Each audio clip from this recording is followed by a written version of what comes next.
There are a lot of misconceptions about video games and the impact they could have on someone's health. Some people believe gaming corrupts the brain, but as it turns out, the opposite could be true as well. Thanks so much for staying with us this afternoon. I'm Tamsen Fidel. And I'm Erin E. LeBeau. So there is research that shows playing video games can have a positive impact on someone's mental health. So joining us now to talk about it is Angelina Cappiello, the publisher and editor-in-chief of Preferred Health magazine. Thank you for joining us. Thanks for having me.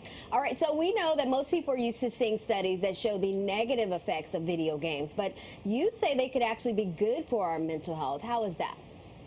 Okay, well, first let me say everything in moderation, right? Because anything we do excessively can create a negative effect in our lives. But as for video gaming, it can help bring a strong sense of community to the player. So I compare it to a book club or a photography club or a knitting club. Here in the video gaming community, they're talking about their avatars, they're talking about graphic arts, they're sharing their ideas, and they're learning from one another. And I think that's great for self-esteem.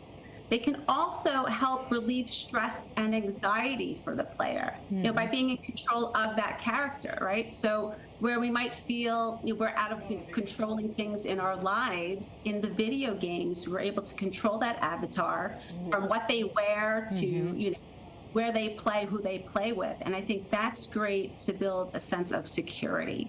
And then, of course, it helps to build friendships online, right? So again, community, self-esteem, good communication, that's all positive for your mental health.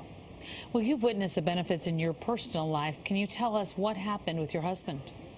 I did. My husband is an Army veteran, and he happens to love playing video games, so much so he made a career out of it.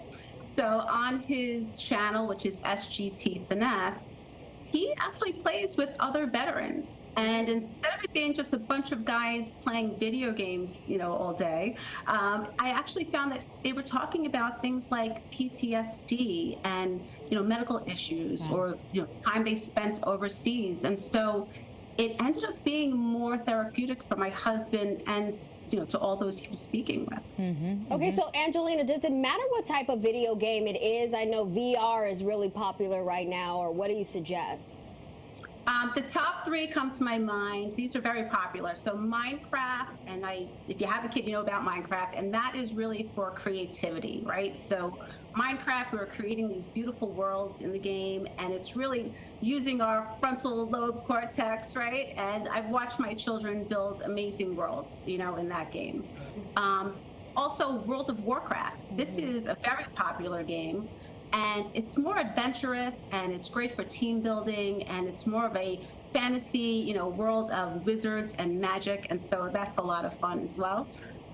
Call of Duty is another one, and that's the one my husband plays a lot of. It's Army-based, and again, for team building and the camaraderie that you can build in your group. And then I would say also sports, team sports, so basketball, baseball, soccer.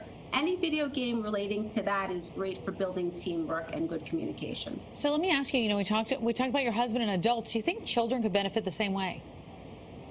With children, I like to, proceed with caution, of course, because they're maturing, right? So we have to be careful of the communities that they enter and the games that they play. And what I advise the parents to do is to really limit the time that their children spend online, and to absolutely, first and foremost, put those parental age restrictions on their consoles, iPads, cell phones, whatever they're playing games on. That's most important for their safety. All right. Well, Angelina, thank you so much for joining us today. Thank you. Thanks for having me. All right. And for more information, you can check out Angelina's publication online or follow it on Instagram at Preferred Health Magazine.